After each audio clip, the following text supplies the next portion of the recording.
Shalom Akim. I want to give all praises and glory to Yahweh, Ba'ashem, Yahushai, Ba'ashem, Rakah, Kadash. Double honors to the elders and apostles of GMS who teach and rule well. And salutations to all the Akim, all four corners of earth who's pushing this truth and sincerity. Shalom Akim. I want to get on to this article about what's going on with this gas line and stuff, man. It says gas stations run dry and motorists queue for fuel in U.S. as ransomware attack on pipeline leads to shortages. Now, we gotta take this for what it is, man. Let me bring this out real fast. This is 2 Corinthians 2:11. At least Satan should get an advantage of us, for we are not ignorant of his devices, man. And this is just to play upon the people, man. It's probably did something go down, but this was all done by an inside job. I can guarantee that, man.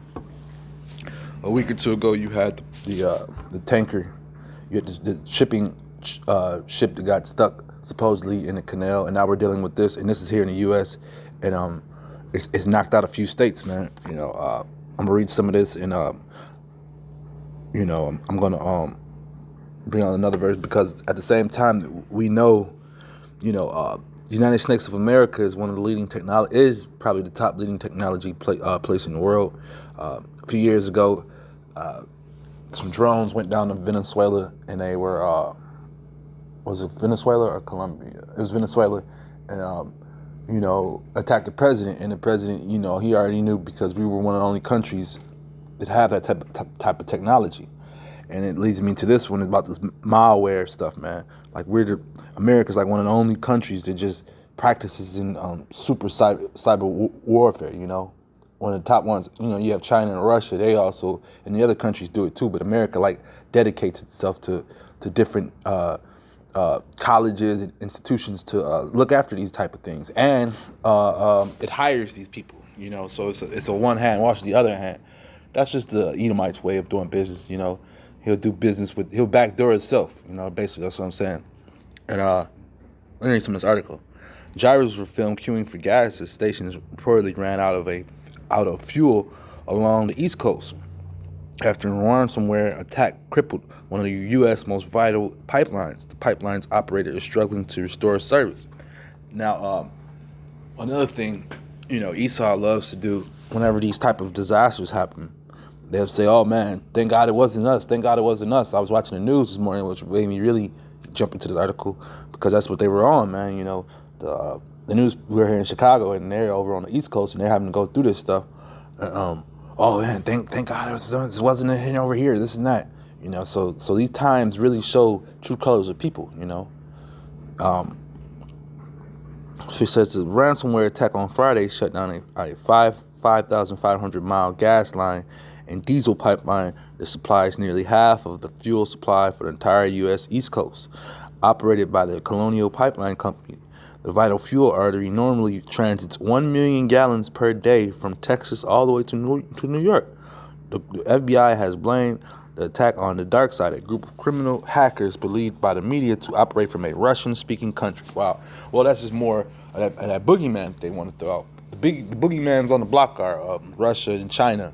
And you could sprinkle in ISIS in there, Once again, we know that ISIS is also funded by America, man.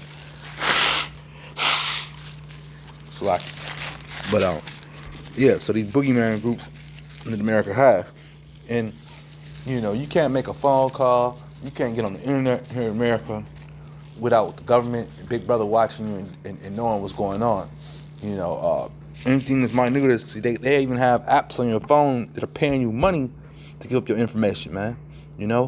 So I find it I really do find it hard to believe that they don't know who did this and where they're at and everything. Even though they're trying to say that it was a group of criminal hackers believed by the media to operate from a Russian-speaking country.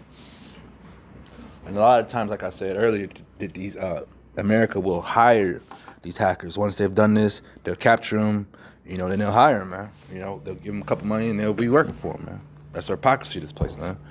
But he says gas prices has risen by nearly 9 cents per gallon in some states. With the national average standing at $2.99 as of Tuesday morning, prices are expected to keep climbing past $3, a high not seen since 2014. But this is part I wanted to get at. Because yeah, man, this is too coincidental, man. We're the times we're in. We know what's going on. Satan will not get an advantage of us. We know his devices are out there. We know the times that we're in. And we know that World War III is brewing. It's already started, but it's really really brewing right now. And this is just to add on to the for the people, man. They want to keep y'all in a disarray. But thank the Lord for giving us eyes and ears to be able to break down these scriptures in these times we're in, man. Because we would be a part of these the sheeple out here, the victims that's getting ready to happen. This is the part I wanted to bring up. And one of the most significant of these incidents, the Colonial Pipeline explosion killed one worker and spilled over 4,400 barrels of gasoline into a pond in Alabama. That's just adding on to another accident that happened. But yeah, I just basically brought out the points, and here's just a lot. The other point I was gonna make, man, this is just also showing the mirth of this place is gone because, here it is, these different they're releasing the restrictions, on different states and cities and stuff, and people are trying to go on vacations. But guess what? All that is about to be over with because prices of things are shooting up. This is happening with the price of gas going to shoot up. My brother just put on a group meet how in these different states, he said once the gas goes up, the product goes up, and now people have to spend more. So these are the beginnings of hyperinflation. What did we see a week ago or two with the ship stuck in that water? Those goods couldn't get to where they had to go. So what does that bring? Hyperinflation. So if you think that this is just by coincidence, you got to be crazy, man. This is orchestrated, man. Let me bring this out real fast because these are the times we're going to come into, man. There is a cry for wine in the streets. All joy is darkened. The mirth of the land is gone, man. And that's what's coming to Babylon, man. It's all in the air, man. Nobody's happy. Everybody's upset. Every time you cut on the news, there's more and more mass killings. It was just another mass killing. This time it was in Russia, Daily, every day is something wicked and crazy going on in this place, man. So the vibrations are in the air, man. But I just wanted to bring this out real fast because I seen this and I wanted to give my little 2 cents on it because, like I say, I truly believe that this is a staged event, as a lot of the other events are. We are living in a motion picture, man. It's the Lord's motion picture. He's the top director of this movie here, And Esau is an actor, and he's letting them know his role is about to be cut short very soon, man. So he could do all he told him he's going to be able to do all he can do, you know what I'm saying? But at the same time, we got to wait for the Lord to come back because that's our vengeance. With that being said, I hope this is edifying. Shalom, Akim.